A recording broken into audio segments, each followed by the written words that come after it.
Bonjour Vincent. Bonjour Dimitri, bonjour à tous. Vous nous parlez ce matin, Vincent, de cette indignation générale en Israël après 2 fusillades contre des civils ce week-end. On compte 7 morts, de nombreux blessés. Oui, on parle d'attaque abjecte, c'est ce que dit la France, et pour cause, un tueur en série qui attend ses victimes à la sortie de la synagogue et laisse 7 cadavres sur la chaussée, un autre de 13 ans qui s'en prend à un père et son fils. Le jour où l'on célèbre la mémoire des victimes de la Shoah, cette haine a quelque chose de sacrilège qui secoue l'indifférence habituelle. Le cœur des pleureuses ne doit pas faire illusion. Le conflit israélo-palestinien a longtemps été au centre du monde, il ne l'est plus. Dans les années 90, on aurait dit que les morts saignaient sur notre paillasson. On connaissait pratiquement le nom et l'adresse des victimes de chaque bombardement israélien, de chaque attentat palestinien. La paix d'Oslo avait créé l'espoir.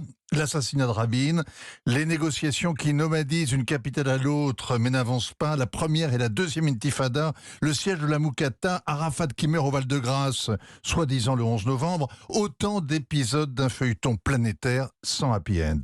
Le 11 septembre a tout changé, le monde regarde autrement les kamikazes djihadistes et il regarde ailleurs aussi, Irak, Syrie, Sahel, mer de Chine, Ukraine, etc. Depuis 20 ans, l'empoignade israélo-palestinienne semble un conflit périphérique de basse intensité, avec des flambées de plus en plus violentes et de moins en moins comprises.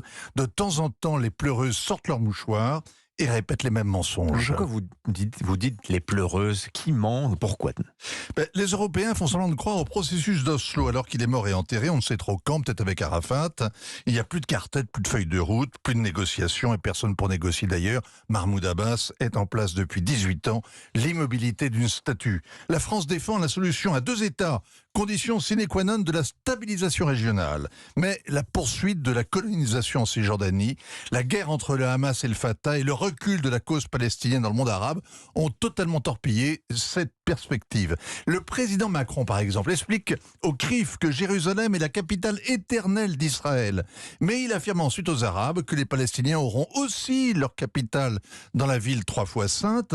Cette version orientale du « en même temps » est un rêve éveillé qui le discrédite bien plus que s'il déménageait l'ambassade à Jérusalem, ce qui au moins serait remarqué. Alors vous dites, Vincent, il y a pire que le statu quo, c'est le renvoi dos à dos. Oui, hier, le chef de la diplomatie européenne, Joseph Borrell, a condamné fermement les attentats, mais en tenant à souligner que jeudi à Jénine, au moins 9 Palestiniens ont été tués et plus de 20 blessés par l'armée israélienne. Comme si l'élimination de 9 activistes armés du djihad islamique pouvait être comparée à l'assassinat de 7 passants juifs. Il devrait laisser ce genre de sophisme à l'autorité palestinienne qui justifie tous les crimes par la résistance à l'occupation et verse des salaires aux familles des terroristes. Joseph Borrell n'a rien compris, il n'a rien appris. C'est d'autant plus choquant que le djihad islamique figure sur la liste noire des organisations terroristes établies par l'Union européenne. Signature Vincent Hervouet. Merci beaucoup Vincent.